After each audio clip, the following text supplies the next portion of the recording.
Mind puzzle myth में आपका स्वागत है। अगर आप इस चैनल पर नए हैं, चैनल को सब्सक्राइब करें, लाइक करें और शेयर करें। बताया जाता है कि करीब 6 करोड़ 60 लाख साल पहले एक एस्टेरॉयड हमारी धरती से टकराया था। इस टक्कर से जितनी ऊर्जा निकली थी वो हिरोशिमा पर गिराए गए एटम बम से 10 अरब गुना ज्यादा थी। एस्टेरॉयड के टकराने से सैकड़ों मील दूर तक आग का गोला फैल गया था।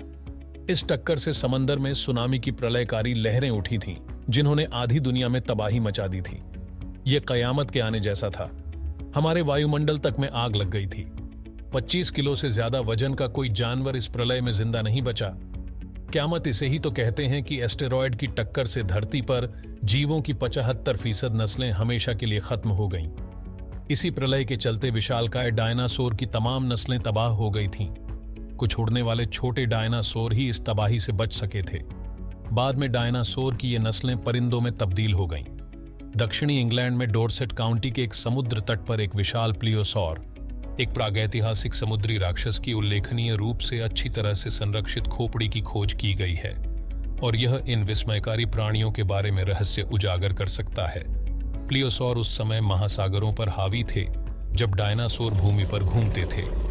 खोजा गया जीवाश्म लगभग 150 मिलियन वर्ष पुराना है, जो किसी भी अन्य प्लियोसोर खोज से लगभग 3 मिलियन वर्ष छोटा है। शोधकर्ता यह निर्धारित करने के लिए नमूने का विश्लेषण कर रहे हैं कि क्या यह विज्ञान के लिए नई प्रजाति भी हो सकती है।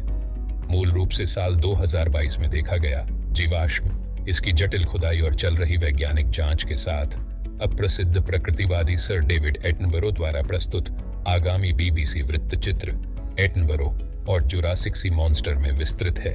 कई वैज्ञानिक मानते हैं कि 6 करोड़ साल पहले अगर एस्टेरॉयड धरती से नहीं भी टकराया होता तो डायनासोर का युग खात्मे के कगार पर पहुंच जाता। ब्रिटेन की ब्रिस्टॉल यूनिवर्सिटी के वैज्ञानिक माइक बेंटन कहते हैं कि धरती का माहौल सर्द हो रहा था। ऐसे में डायनासोर का बचना कमोबेश नामुमकिन सा था। वो धरती के क्रिटेशियस युग के आखिरी दिनों में बमुश्किल खुद को बचाए हुए थे। एस्टेरॉयड की टक्कर से करीब 4 करोड़ साल पहले से डायनासोर की नस्ल का पतन हो रहा था।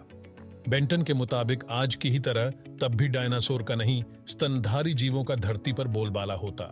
डायनासोर करीब 23 करोड़ साल पहले विकसित हुए थे। वो आज के रेप्टाइल यानी सांप, छिपकली और मगरमच्छ के पूर्वज थे। इनमें से कुछ उड़ने वाले डायनासोर भी थे जो आज के पक्षियों के पूर्वज थे। वैज्ञानिकों ने अब तक मिले कंकालों की मदद से डायनासोर की करीब 1000 नस्लों का पता लगाया है।